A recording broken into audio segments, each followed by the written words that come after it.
Thank you for joining me today. My name is Connie Valenza, and I'm privileged to be the District Administrator for the Salem School District. We're going to be talking about our upcoming April 5th, 2022 referendum. That's a very important referendum for us here at the school district, for our families, for our staff, and for our community. And we want to make sure that you have all the information that you need to make an informed choice. This is what I like to refer to as the extended play version, so it'll take a little while as we go through all of the various aspects of the referendum. But I appreciate you coming along with me as we talk about a building that I know very well, but understand that a lot of community members may not know quite as well. So again, our referendum question, April 5th, 2022. And as you can see from the chart that I have here, the district faces a pretty significant revenue drop-off at the end of this school year. The 2019 referendum that our community very graciously voted yes to has gone through these last 3 years, but it does expire at the end of this school year. You can see each of the years there was a request to exceed the revenue limit by an amount of money for operational costs. And this drops off at the end, a drop of about $3.6 million. And we believe at a minimum we need to exceed the revenue cap by about $1.5 million annually to keep the lights on, doors open, salaries paid, reasonable class sizes, all of those things that go into operating the district. If you take a look at our 2021-2022 school tax levy, you can see the impact of that non-recurring referenda to exceed the revenue limit on the one side at $3.6 million, coming to a total tax levy of $7.4 million. On the other side of the page, there's a space for referendum debt, and as a district, we don't have anything at this point for that. Referendum debt is usually something related to a larger building project or a larger renovation project of facilities and can vary in fairly significant amounts. And we'll be talking a little bit later about what that could look like if there were a question on the ballot, as there is, related to referendum debt.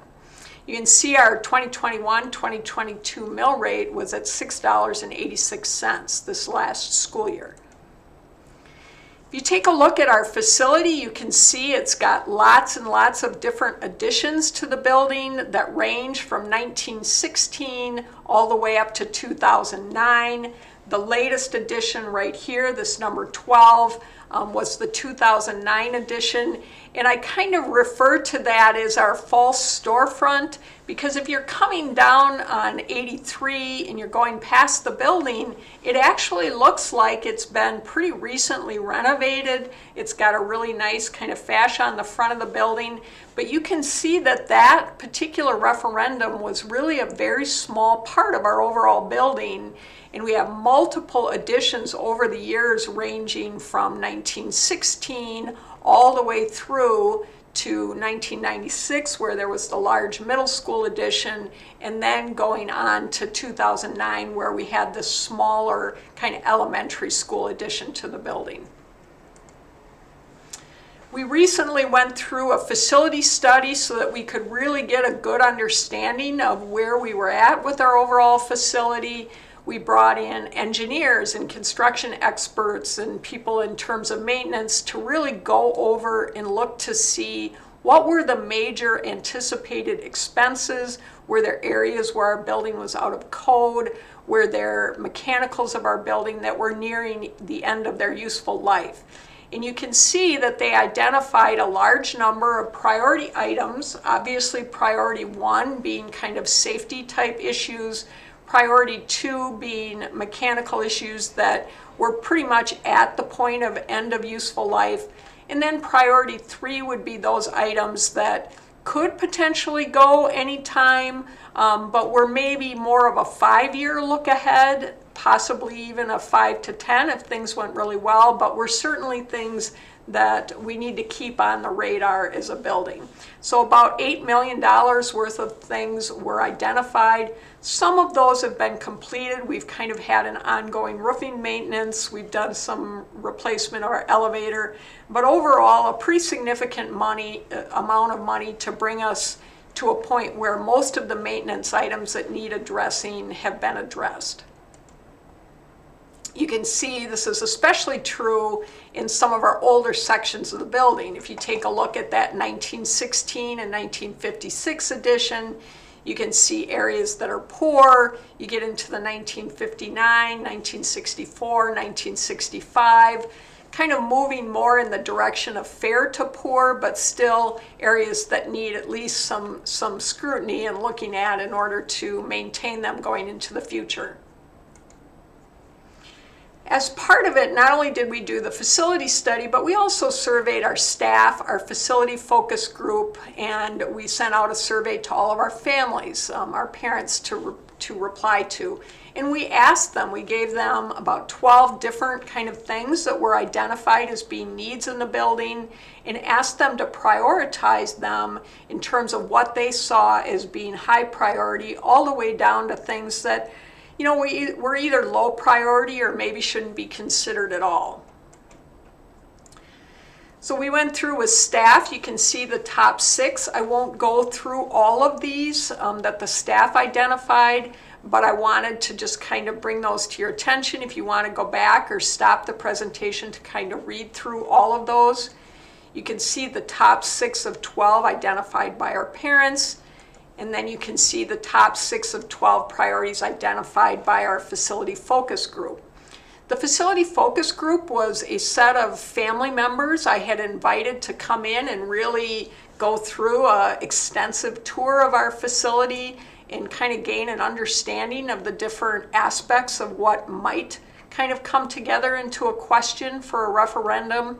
And very appreciative of this group. They got a real close, and personal view of all of the dark crawl spaces of the building. And then we surveyed them as well to see kind of what their thoughts were on what some of the priorities should be.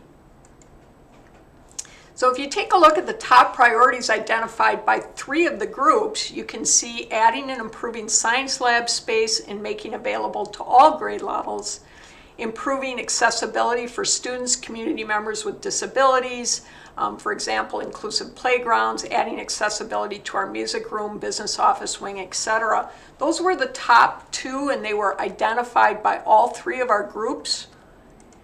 And then there were those items that were identified by 2 of the 3 groups. You can see demolishing the old sections of the building that require significant ongoing maintenance, adding or improving playground and outdoor learning collaboration spaces, rehabbing technology lab space or large group instruction spaces, and adding student creative experimentation or makerspace areas, collaborative workspace.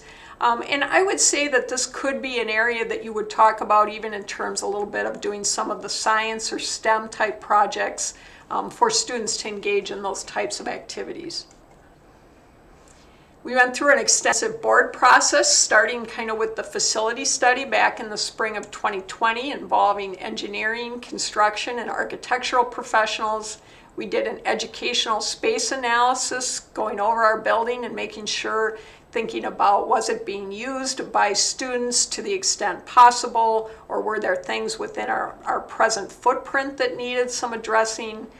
We looked at multiple options that were presented with costing along with that. Everything from a $38 million referendum that might have looked at a separate building for our 4K, 5K, all the way through to just doing maintenance, kind of that $8 million kind of ballpark.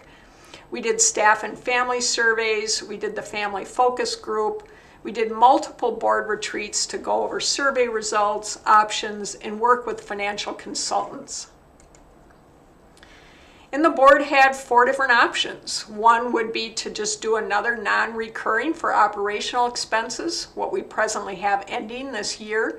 And that would certainly maintain staffing and programming, could certainly help with some of the pressing maintenance items. but not something of a larger nature to be able to do any kind of significant improvements to the buildings. We could do a recurring for operational expenses, meaning with that ballot question, whatever the decision, if it was voted on yes, it would go forward into perpetuity. But we kind of felt like that wouldn't really account for future changes such as CPI, and it also doesn't give the community an opportunity to kind of weigh in and approve that over time. We talked about a bonding referendum, which would be borrowing money for the improvement of facilities. And this type of a referendum could address maintenance and building improvement, but would not maintain programming. So in other words, class size, employee compensation.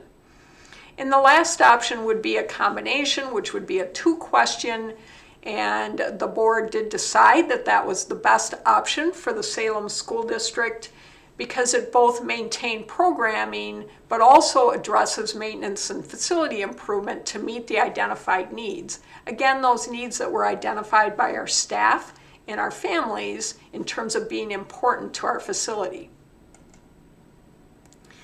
Certainly one of the topics that they gave some thought to was what are considered historically low interest rates right now.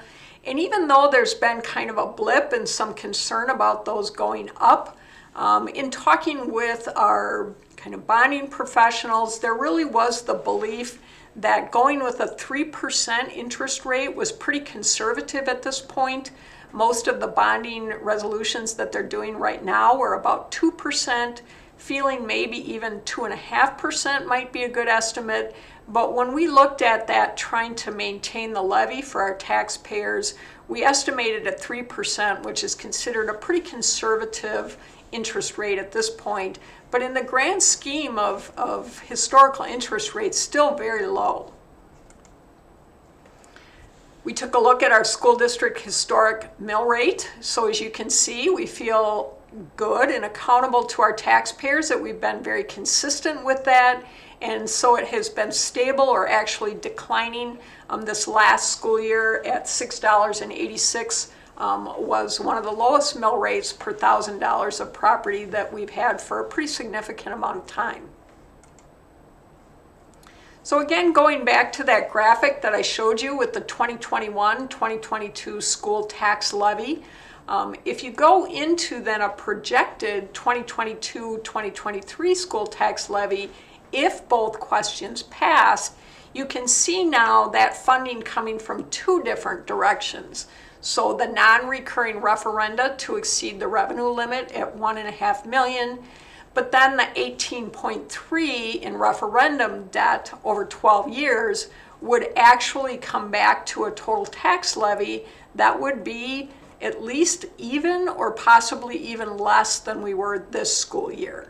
So then the projected tax levy for 2022-2023, if both questions pass, would be at $6.58. So equal to or less than where we were at in 2021-2022. As you see again, here's that revenue limit cliff, the drop off in the 2023 year, and what it would look like going forward if the 2 referendum questions pass. So it's really kind of a 1 is equal to the 2 going forward in terms of keeping the levy flat. So what would change with this bonding referendum? What would the district get for the $18.3 million? And as I said, we went through a lot of different options. And what kind of got settled on was a levy-bound. And what I mean by levy-bound was in that range so that our taxpayers would not see an increase in taxes, meaning that $18.3 million, and focused on maintenance, safety, and then also learning environment focused. As you heard from our parents and staff talking about increased STEM type activities, makerspace activities, an improvement in some of our playground and learning, outdoor learning areas. So the first aspect that it does do is it addresses those pressing maintenance needs. We felt like that was number 1 of anything that we were going to do going forward. but it also provides some other things as well. If you take a look, I think one of the aspects of the group that had an opportunity to go through our facility, they saw some of those oldest sections of the building. This is that 1916, 1950 section of the building that are inaccessible and unusable for student learning and would take significant dollars in order to bring them to a level of where you could actually have students in those classrooms or students in those areas of the building. They're also not accessible for our students with disabilities, and so as a result would not be able to be used regardless until they were made accessible. So pretty clearly, I think it's pretty obvious in this oldest section of the building that trying to save that or even continuing to do repair, roofing, heating, all of those aspects of this area, all three of the groups really felt like that was good money after bad. In other words, we're not going to have a significant impact on student learning. We're not going to improve the facility in any way. So part of this referendum is to demolish that smallest, kind of oldest section of the building, the 1916 and a small part of the 1950 addition. As you can see, that's really right, this little area that says 2 and a little bit of 1, some of those oldest sections of the building. This is a very quick kind of mock-up of what that side of the building might look like after that demolition occurs, but definitely creating space or taking down space that right now is quite expensive to maintain and really has no useful purpose for students. The other thing that this referendum question does is it expands and remodels our 4K and 5K. We've obviously, when the last renovation was done, the district did not have an extensive 4K program, and that has changed to try and meet the needs of our families and community. So it renovates those areas of the building. This is that kind of back corner where our 4K and 5K drop-off is at this point. But it actually adds to the building 2 additional classrooms. It kind of removes what was at one time years ago the old office space and kind of other little spaces in the area that right now are not as usable. It also remodels the 4th and 5th grade wing. That would be the 1959 and 1964 additions, with adding, not only remodeling those areas that have really not seen significant updating since the 1959-64 when they were built. It adds an extra classroom down on this end and then remodels the toilet facilities and adds a staff bathroom down on this end for the staff that's in this end of the building. It looks at our science rooms. So this is the inside of one of our 7th grade science rooms. You can see that there's only one lab station here that the teacher can use to demonstrate, but no meaningful way for our 7th graders to, as a group, engage in different science experiments. And very much, as you look at other district facilities around us, not a good place for students to really engage in those STEM type activities that our parents also believe are so important to our students today.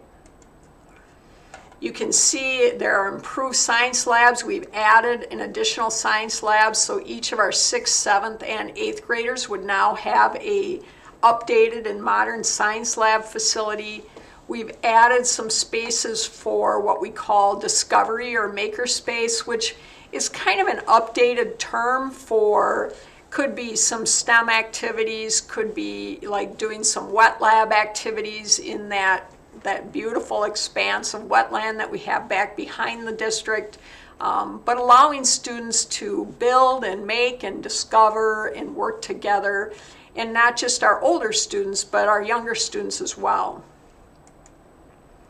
You can see on the other end of the building where presently we have a garage, it would also add kind of a makerspace lab for students to work on discovery, potentially even robotics or makerspace, down on kind of this end of the building where that renovation was taking place. One of the other significant areas of this referendum that's addressed are our playground outdoor spaces. I know our parents are well familiar with what we refer to sometimes as the concrete jungle. You have graciously accepted multiple pebbles over the years in kids' pockets and in their shoes. And certainly this space kind of within our building, kind of courtyard, has been a great place for our kids to play over the years. But when you take a look at what some other districts are able to offer to students, part of this referendum does renovate those playground areas. This is our 6th, 7th, and 8th grade playground recreation area. It looks suspiciously like the bus lot, which is exactly what it is. So part of this referendum would work to provide some facilities and areas and outdoor spaces for our students to engage in learning, engage in kind of recreation type activities as well.